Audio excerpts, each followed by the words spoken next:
مور کو جنت سے کیوں نکالا؟ مور جتنا خوبصورت ہے اس سے کئی زیادہ جنت میں خوبصورت تھا۔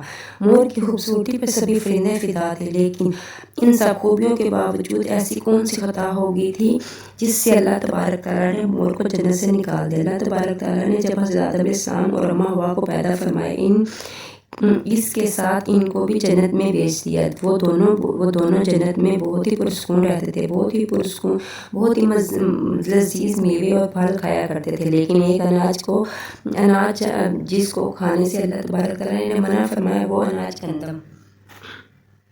چنانچہ شیطان حضرت آدم علیہ السلام کی وجہ سے ہی جنت سے نکالا جا چکا تھا، اسی کی وجہ سے شیطان کو حضرت آدم علیہ السلام سے دشمنی ہو گئی۔ یہ چاہتا تھا کہ وہ کس طرح حضرت آدم علیہ السلام اور اماں حوا کو جنت سے نکال دے۔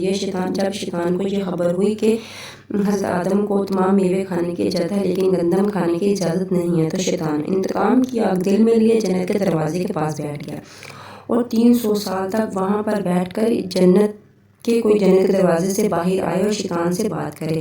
ایک دن اچانک سے مور جنت کے دروازے پر آیا۔ شیطان اس کو دیکھ کے بہت خوش ہوا۔ شیطان نے پوچھا، اے خوبصورت پرندے تم کون ہو؟ مور بولا، میں مور، اور تم اپنا تعارف کرواؤ۔ شیطان نے جواب دیا کہ میں عالم قربا کا ایک فرشتہ ہوں، میں اللہ تعالیٰ کی عبادت سے ایک پل بھی غافل نہیں ہوں، میں چاہتا ہوں کہ میں جنت میں جاؤں اور وہاں کی تمام نعمتیں اپنی آنکھوں سے مشاہدہ کروں۔ شیطان مور سے کہنے لگا کہ تم مجھے جنت کے اندر لے جاؤ، میں تمہیں 3 ایسی باتیں بتاؤں گا جس سے تمہیں ابتدائی زندگی حاصل ہوگی، تم بڑھاپا اور بیماری نہیں آئے گی، تم ہمیشہ جنت میں ہی رہو گے۔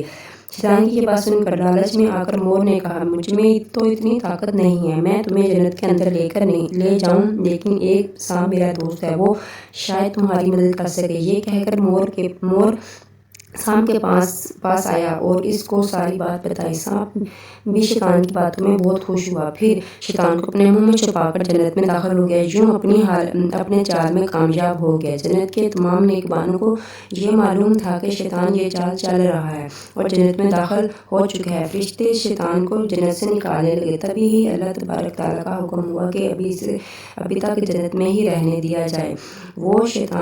وہ فرشتے اللہ تبارک تعالیٰ کے حکم سے رک گئے۔ شاید یہ حضرت آدم علیہ السلام کا امتحان تھا۔ حضرت آدم علیہ السلام کے پاس اور اماں حوا کے پاس جا کر اپنی محبت کا اظہار کرنے لگا۔ وہ دونوں ہی شیطان کی پہچان نہ سکے، کیونکہ ماضی کے مقابلے میں